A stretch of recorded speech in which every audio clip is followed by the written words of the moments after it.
তাহলে শক লাগবে। এবার কোশ্চেন হচ্ছে শক লাগার মানে কি।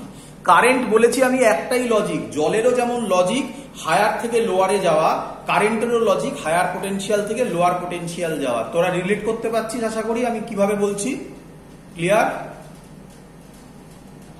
হ্যাঁ, তাহলে হায়ার পোটেনশিয়াল থেকে লোয়ার পোটেনশিয়ালে যাওয়া। এবার জল হায়ার থেকে লোয়ারে আসছে, তুই মাঝখানে গিয়ে বললি, বুক চিতিয়ে দাঁড়িয়ে পড়লি যে আমার গায়ে বিরাট সত্যি, আমি জলকে আটকে দেবো। আটকাতে পারবি? তাহলে তোকে সহ ফ্লো করে বার করে দেবে। এই তোকে সহ ফ্লো করে বার করে দেওয়াকে বলা হয় শক। বল বুঝলি কিনা? মানে তোকে ডিস্ট্রয় করে দেবে। এখানে কারেন্টও আমরা যখন কোথাও হাত দিলাম, তার মানে কারেন্টের একটা পাথ আছে, কারেন্ট এই পাথ দিয়ে যাবে, মানে যেটা ডিফাইন করা আছে আগে, যেভাবে তার ফেলা হয়েছে।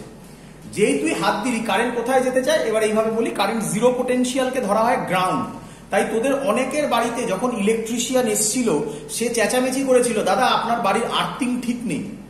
আশা করি অনেকের সাথে এইসব ঘটনা ঘটেছে। তো এই হলো তার রিজন যে আমরা সবসময় একটা আর্থিং করতে চাই। তাহলে আর্থিং মানে হচ্ছে গিয়ে গ্রাউন্ড করতে হবে, গ্রাউন্ড মানে গ্রাউন্ডের সাথে কানেকশন থাকতে হবে। যেই তুই সকেটে হাত দিলি, মানে ইয়ের ভেতরে হাত দিলি, কি বলে ওই প্লাগের ভেতরে হাত দিলি, পুরো, আচ্ছা তুই হচ্ছিস কন্ডাক্টর। কেন কন্ডাক্টর? কারণ তোর মধ্যে আয়রন আছে। তাহলে অন্যান্য যে ওয়্যার আছে তার যা রেজিস্টেন্স, কারণ ওখানে অনেক লোড লাগানো আছে, সেখান দিয়ে গেলে ফ্রিজের মধ্য দিয়ে যেতে হতে পারে, ফ্যানের মধ্য দিয়ে যেতে হতে পারে, তার ওখানে এক লোড আছে। তোর মধ্য দিয়ে যদি যায় তাহলে প্রায় কোনো লোড নেই, তাই পুরো বাড়ির কারেন্টটা তোর মধ্য দিয়ে ফ্লো হবে। এই তোর মধ্য দিয়ে ফ্লো হলে তোর যে এক্সপ্রেশনটা হবে সেটাকেই আমরা শক বলি, কারণ কারেন্ট তো গ্রাউন্ড হতে চায়।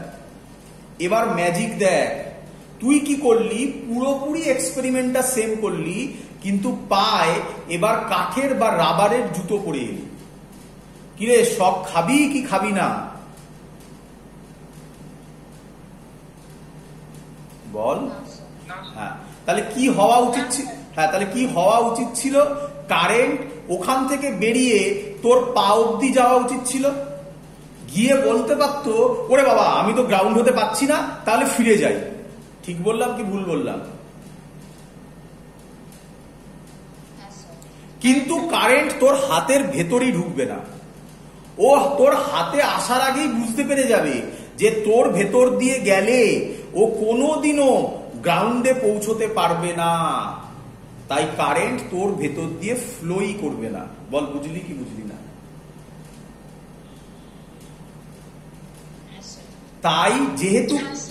তাই যেহেতু ফাইনালি যাওয়ার আগে কারেন্ট বুঝে গেল যে তোর মধ্য দিয়ে যাওয়া যাবে না, that's why this is called artificial intelligence.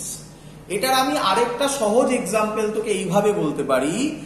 ধর তুই এখান থেকে নর্মাল সময়, করোনা নেই, ভাবলেও আনন্দ লাগে, এই সময় আমরা হাওড়া যাচ্ছি, হাওড়ায় ট্রেন ধরে বেড়াতে যাবো, অনেকদিন বেড়াতে যাওয়া হয়নি, তাই একটু বেড়াতে যাই। তো তুই বাড়ি থেকে বেরোলি, কিসে করে যাবি? ট্রেনে করে শিয়ালদা যাবি, ওখান থেকে গাড়ি ধরে হাওড়া যাবি। আর তোর আরেক বন্ধু আছে, সেও হাওড়া যাচ্ছে। তোর আর তোর বন্ধুর মধ্যে ডিফারেন্স, তুই একটু বেশি ইন্টালেকচুয়াল আর তোর বন্ধু একটু কম ইন্টালেকচুয়াল। তুই যদি ইন্টালেকচুয়াল হোস তাহলে তুই কি করবি? তুই ফোন করবি এমন কাউকে, চেনাশোনা কাউকে যে শিয়ালদায় আছে, তাকে ফোন করে জিজ্ঞাসা করবি, হ্যাঁ রে ট্রেন সব ঠিকঠাক যাচ্ছে? ও বলল হ্যাঁ। তারপরে তুই জিজ্ঞাসা করবি যে ওর শিয়ালদার ওখানে কোথাও জ্যাম নেই তো, মানে বন্ধ ফন্ধ কোথাও হয়নি তো? ও বললো না। তাহলে তুই বুঝতে পারলি তোর রাস্তাটা ক্লিয়ার আছে, তুই আগে থেকেই ওইখান দিয়ে চলে গেলি। আর যদি এরকম হয়, যখনই তুই তোর বন্ধুকে ফোন করলি, তোর বন্ধু বললো না রে আসিস না, পার্ক সার্কাসে অবরোধ হয়েছে, তাহলে তুই কি করবি? আর ওই রাস্তাটা দিয়ে যাবি না, অন্য কোনো পথ দিয়ে হাওড়া যাওয়ার চেষ্টা করবি, তাহলে তোর টাইমটা বেঁচে গেল। তোর আর তোর বন্ধুর মধ্যে কি ডিফারেন্স? তোর বন্ধু ধর ওই ফোনটা করেনি, তাহলে তোর বন্ধু গিয়ে ওখানে আটকাতো, আটকে তারপরে আবার তাকে ভাবতে হবে আচ্ছা আমি এবার কোন ঘুর পথে যাব। তাহলে তোর আর তোর বন্ধুর মধ্যে একটাই ডিফারেন্স, তুই আগে থেকে ইনফরমেশনটা পেয়ে গেছিলিস।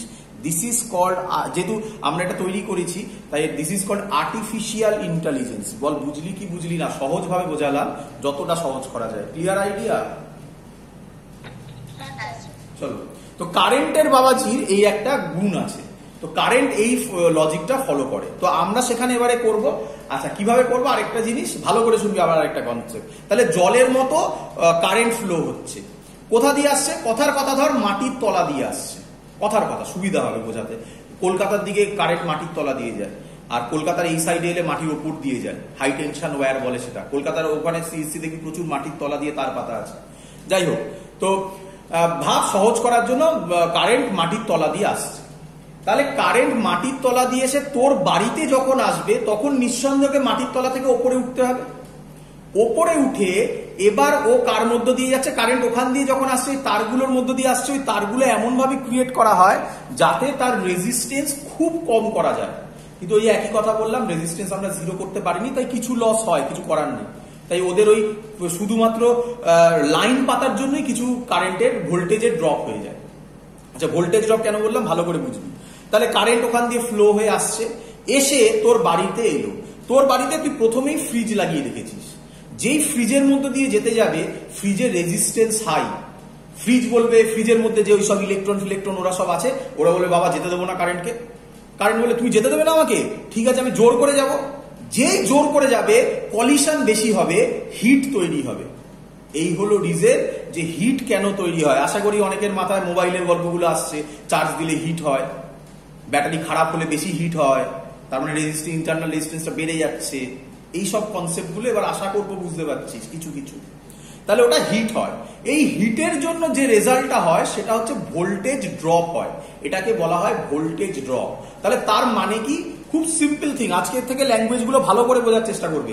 একটা আর রেজিস্ট্যান্সের মধ্য দিয়ে, যে যখন উপরে ছবিটার দিকে তাকাও, আই কারেন্ট ফ্লো হচ্ছে, তাহলে ওর এক ক্রসে মানে আর এর এক ক্রসে একটা ভোল্টেজ ড্রপ হবে। তার formula Ohm's law, V is equal to I R, এটাকে বলা হয় ভোল্টেজ ড্রপ। বোঝা গেল কি বোঝা গেল না? বল বোঝা গেল? হ্যাঁ, ক্লিয়ার। চলো, তাহলে এই ভোল্টেজ ড্রপের জন্য এবার ওই ভোল্টেজ ড্রপটাকে ইউজ করে ফ্রিজ কি করছে? নিজের ভেতরটাকে ঠান্ডা করছে। অথবা ওই ভোল্টেজ ড্রপটাকে ইউজ করে, ওই ভোল্টেজ ড্রপ না অন্য কোনো ভোল্টেজ ড্রপ কি করছে? ভোল্টেজ ড্রপ মানে কিন্তু আর কেউ নয়, ওটা এনার্জি বাবা, এনার্জি কনজারভেশন নয়, এখানেও খাটবে।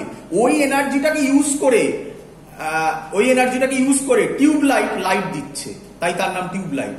ওই এনার্জিটাকে ইউজ করে এসি ঠান্ডা হাওয়া দিচ্ছে, তাই তার নাম এসি। ওই এনার্জিটাকে ইউজ করে একজন লাইট দিচ্ছে, সাউন্ড দিচ্ছে, তাই তার নাম টিভি। এই হলো তার কনসেপ্ট। বুঝলি কি বুঝলি না বল?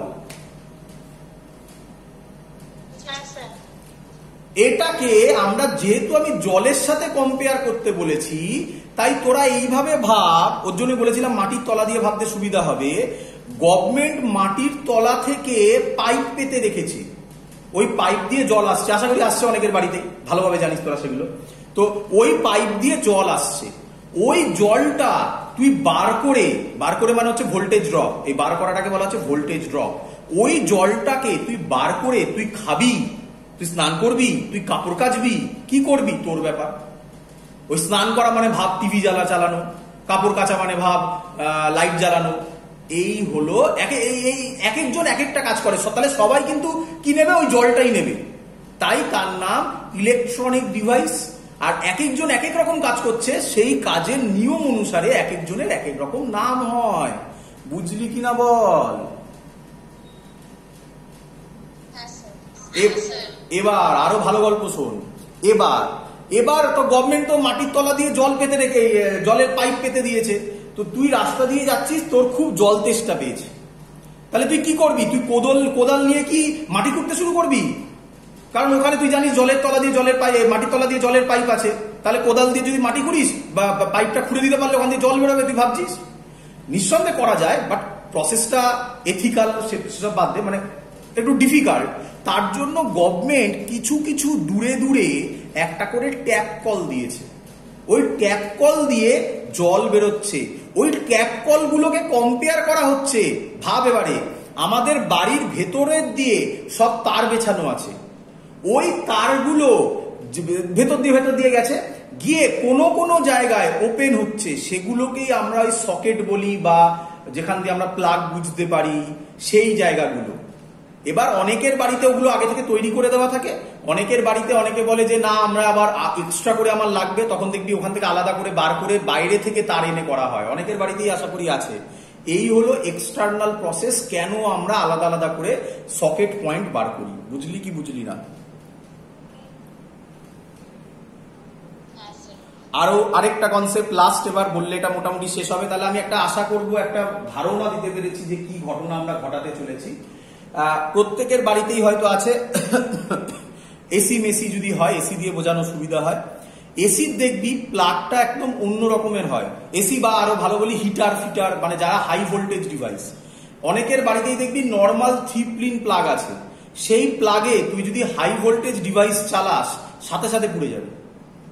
তাহলে খুব সিম্পল থিং, এটাই রিজন আমাদের কোথাও কোথাও বেশি জল লাগে, আবার কোথাও কোথাও কম জল লাগে। এক্সাম্পল, সহজ জিনিস, বাড়িতে আমরা নর্মাল যে হাউস হোল্ড কাজগুলো করি তাতে নর্মাল ট্যাপটা বসালেই হয়ে যায়। এবার গভর্নমেন্ট দেখবি আবার জলের সাপ্লাই দেয়, সেখানে যদি ট্যাপ দিয়ে ওই বড় বড় গাড়িগুলোকে ভর্তি করতে হয় তাহলে 10 বছর লেগে যাবে। তার জন্য দেখবি ওখানে ট্যাপগুলো এরকম বড় বড় হিউজ হোস পাইপের মতো পাইপ থাকে, সেখান দিয়ে জল বেরোয়। তো এটা হলো আরেকটা রিজন কেন আমরা এক এক ধরনের প্লাগ ইউজ করি। বল বুঝলি কিনা? তো মোটামুটি আশা করি একটা আইডিয়া দিতে পেরেছি। এবার আমি ম্যাথামেটিক্সে যাই। আমি এতক্ষণ যা বললাম এটা গল্প বললাম, একটা আইডিয়া দেওয়ার চেষ্টা করলাম, যেটা বইতে নেই, এইভাবে বলা থাকে না, একটা দেওয়ার চেষ্টা করলাম। আমি জানি না কতটা তোরা বুঝতে পারলি, সামনে তো কিছু দেখতে পাচ্ছি না। আর যাই হোক, তো এবার আমি একটু ম্যাথামেটিক্স করি, ভালো করে শুনবি। কে দিচ্ছে আমাকে সাপ্লাইটা, আমি একটু জোরে বলছি, কে এখন দেখো ক্লাস করতে আসছে সোম, কে দিচ্ছে আমাকে সাপ্লাইটা? ইএমএফ। তাহলে আমি লিখতে পারি, আচ্ছা আগে একটু বলি, এখান দিয়ে এটা ইএমএফ, এটা স্মল আর, এখান দিয়ে আই কারেন্ট ফ্লো হচ্ছে। এখান দিয়ে যদি আই কারেন্ট ফ্লো হয়, যে বলেছিলাম এটা লোড, এর অ্যাক্রসে যে ভোল্টেজ ডিফারেন্সটা তৈরি হবে, ভোল্টেজ ড্রপটা হবে, তার নাম হবে আই আর। বোঝা গেছে আশা করি? এখান দিয়ে এলো, এখান দিয়ে এলো, এখান দিয়েও তাহলে একটা ড্রপ হবে, তার নাম হবে, আশা করবো সবাই বুঝতে পারবে, আই স্মল আর। তাহলে আমি লিখতে পারি কে জলটা দিচ্ছে, কারেন্টটা দিচ্ছে, ইএমএফ মানে এইটা, তাহলে ইএমএফ, আচ্ছা এইভাবে লিখি, ইএমএফ কে দিচ্ছে জলটা, ইএমএফটা। এই জলটা থেকে কতটা ড্রপ হলো, এখানে একটা ড্রপ হলো, কত ড্রপ হলো, ভি, ভ্যালু পড়া বসাবো, আর এখানে একটা ড্রপ হলো। তাহলে এই দুটো ড্রপ আর এটা ইকুয়াল হতে হবে। এই লাইনটা কে কে বুঝলে না আমাকে বলতে হবে, খুব ইম্পর্টেন্ট জিনিস, কে কে বুঝলে না আমাকে বলতে হবে, বলো এই লাইনটা কে কে বুঝুন। আবার বলছি, আমাকে বলো কে কারেন্টটা সাপ্লাই করছে, ইএমএফ। একদম গুড। এই ইএমএফ মানে জলের মতো কম্পেয়ার করো না, কে জল দিচ্ছে, ইএমএফটা জল দিচ্ছে। ওই জলটা এসে তোমার বন্ধুর বাড়িতে আটটা লাগানো আছে, তাহলে তোমার বন্ধু কতটা জল ইউজ করে ফেললো বলো, না ভি বলো, একই ব্যাপার ভি বলো, তাই তো? তাহলে কতটা জল তুমি সাপ্লাই দিলে, ই সাপ্লাই দিলে, তার মধ্যে তোমার বন্ধু ইউজ করে ফেললো ভি, আর তোমার বাড়িতে খানিকটা ইউজ হচ্ছে, কত হচ্ছে, আই স্মল আর। তোমার বাড়ি কেন বললাম, কারণ ইয়ের মধ্যেই ওই স্মল আরটা আছে, তাই তুমি তোমার বাড়িতে ইউজ করছো আই স্মল আর। তাহলে নিঃসন্দেহে তোমার বন্ধুর ইউজ আর তোমার ইউজ ইজ ইকুয়াল টু কি টোটাল জলের সাপ্লাই হবে না? কারণ অ্যাজিউম করে নেওয়া হচ্ছে কোথাও তো জল নষ্ট হচ্ছে না। বলো বুঝলে কিনা? তাহলে এই হলো আমার মেন ইকুয়েশন, এটাই বেস ইকুয়েশন যার উপর আজকের ক্লাসটা পুরো হবে। এবার দেখবে আমি বাড়াবো কিভাবে পুরো জিনিসটাকে টেনে টেনে, ভালো করে বুঝবে। এবার আশা করি আর প্রবলেম হবে না। তাহলে ভি হবে, উপরে লিখছি আমি, ভি হবে ই মাইনাস আই আর। আচ্ছা গোল করবে, গোল করা মানে হচ্ছে গিয়ে এগুলো হচ্ছে আমার মনে রাখতে হবে, এগুলো মুখস্থ চাই আমার। V is equal to E minus I R. এবার আমি যেটা বলতে চলেছি একটু আলাদা, কিছু কিছু বইতে লেখা আছে, কিছু কিছু বইতে লেখা নেই, তাই একটু ভালো করে শুনতে হবে। এখানের মানে হচ্ছে তুমি এবার ভালো করে শুনবে, ভালো করে গল্পটা শুনবে। যত টাইম যাবে তত ভি আর আই আর মানে এই ভোল্টেজ ড্রপটা ইউজ হতে থাকবে, মানে জল ইউজ হতেই থাকবে। তাহলে আস্তে আস্তে জলের সাপ্লাই কমবে না বাড়বে? বলো। আমি জল দিয়ে বোঝাচ্ছি যাতে বুঝতে সুবিধা হয়। বলো। একদম। তাহলে আমি কি বলতে পারি, ওই গোলটা না, তলাটা থেকে দেখলে ভালো বোঝা যায়, যত টাইম যাবে ইএমএফ এর ভ্যালু কমবে? কি রে বাবা? যখন কমতে কমতে আমার আর কোনো কাজে লাগবে না, তখন ভদ্রলোককে ফেলে দিতে হবে। ওটাই আমরা বলি ব্যাটারি ডিসচার্জ হয়ে গেছে। বলো, বুঝলে কিনা? তাহলে V is equal to E minus I R, ইকুয়েশনটা অ্যারো দিয়ে লিখে রাখো, ইকুয়েশন অফ ডিসচার্জিং। বলো, বুঝলে কিনা? তাহলে অনেকের বাড়িতে আশা করি আছে, সেটার নাম হচ্ছে চার্জেবল ব্যাটারি। অনেকের বাড়িতে আছে, কি সবার বাড়িতেই আছে, মোবাইলের ব্যাটারি। তাহলে মোবাইলের ব্যাটারি যখন তুমি ইউজ করছো, মানে আমি যেমন এখন তোদের মোবাইলে পড়াচ্ছি, তাহলে এখন আমার মোবাইল এই ইকুয়েশনটা ফলো করছে, V is equal to E minus I R.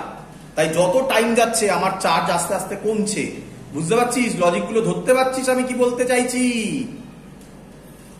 V is equal to E minus I R মানে আস্তে আস্তে কমছে আমার ব্যাটারির চার্জ। এবার ধর আমার ব্যাটারির চার্জ শেষ হয়ে গেছে, বা আমি এবার চার্জ করব, তাহলে তখন তার ইকুয়েশন হবে, আশা করবো সবাই বুঝতে পারবে ইকুয়েশনটা। তখন তার ইকুয়েশন হবে, এটা আমি সাইডে লিখছি কারণ এটা থেকে আমি কাজ করবো মেইনলি, ওটা কম ইউজ হয় কিন্তু বলে দিচ্ছি আমি। তখন তার ইকুয়েশন হবে V is equal to E plus I R. খুব সাবধান, এটা কিন্তু স্মল আর, ইন্টারনাল রেজিস্ট্যান্স। এটা হচ্ছে চার্জিং এর ইকুয়েশন, এটা ডিসচার্জিং এর ইকুয়েশন। চলো, বুঝলে কি বুঝলে না? হ্যাঁ বাবা, কোনটা? চার্জিং এরটা। V is equal to E minus I আরটা বোঝা গেছে? একদম, ভালো করে শোন। তাহলে যত টাইম যাবে আমার ইএমএফ কমবে না বাড়বে? ডিসচার্জিং বলছি, তাই তো? একে বলা হয় ডিসচার্জিং ইকুয়েশন। বুঝলি কিনা বল? আচ্ছা, এবার তাহলে আমি এবার এটাকে চার্জ করব। তাহলে আমাকে যদি চার্জ করতে হয়, ভালো করে শুনবি, আমাকে যদি চার্জ করতে হয় তাহলে ভি এর ভ্যালু বাড়তে হবে না কমতে হবে?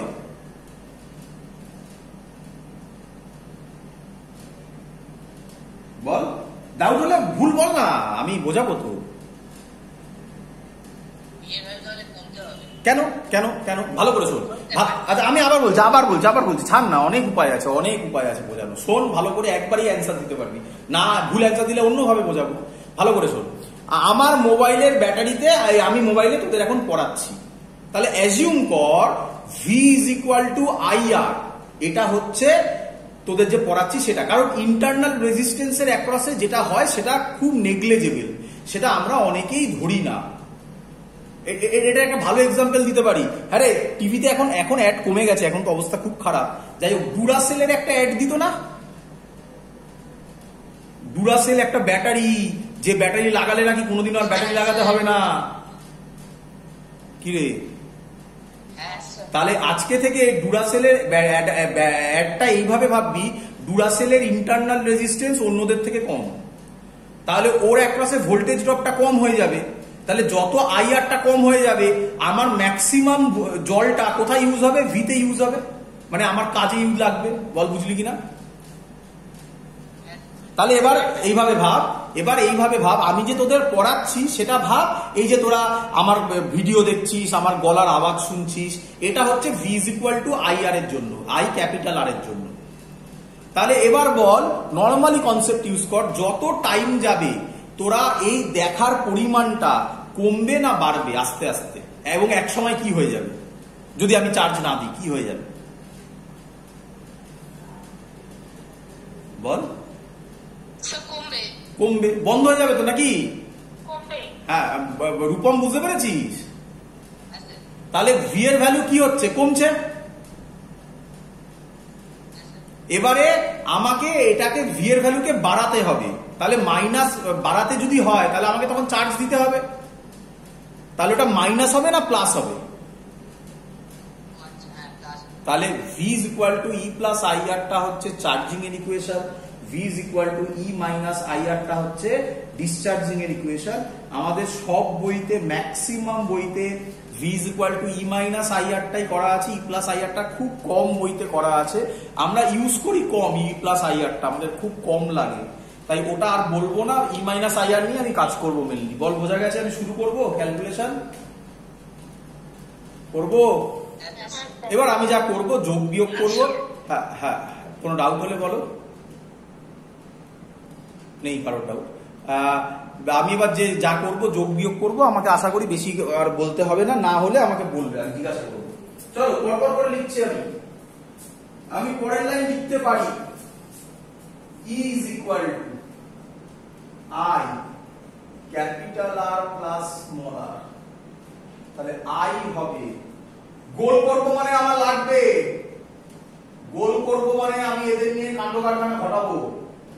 ভি ইজ ইকুয়াল টু হবে ই ক্যাপিটাল আর আর plus small R, E 1 plus small R by capital R, small R হবে E minus V by I, E minus V by V capital আর।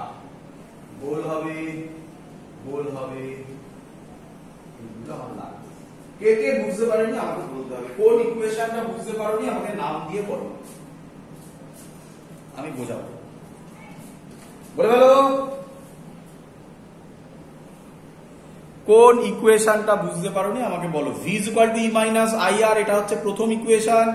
তারপরে E is equal to I R plus R second equation. এভাবে বলো কোন ইকুয়েশনটা বুঝতে পারোনি।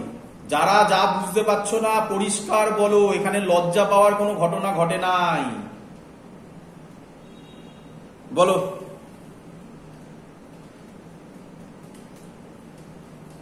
সবার clear? তাহলে এবার আমি এগোবো।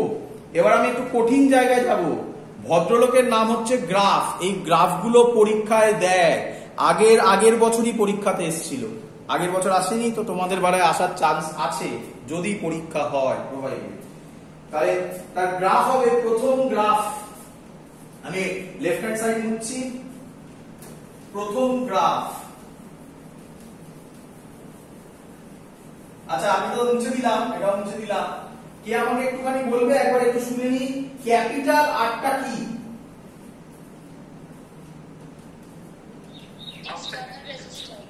এক্সটার্নাল রেজিস্ট্যান্স, ফ্রিজ, টিভি এসব তো নাকি? ফ্রিজ, টিভি এগুলো আর পরীক্ষায় বলিস না। এক্সটার্নাল রেজিস্ট্যান্স পরীক্ষায় বলবি, লোড রেজিস্ট্যান্স পরীক্ষায় বলতে পারিস। ফ্রিজ, টিভি আমার ল্যাঙ্গুয়েজ।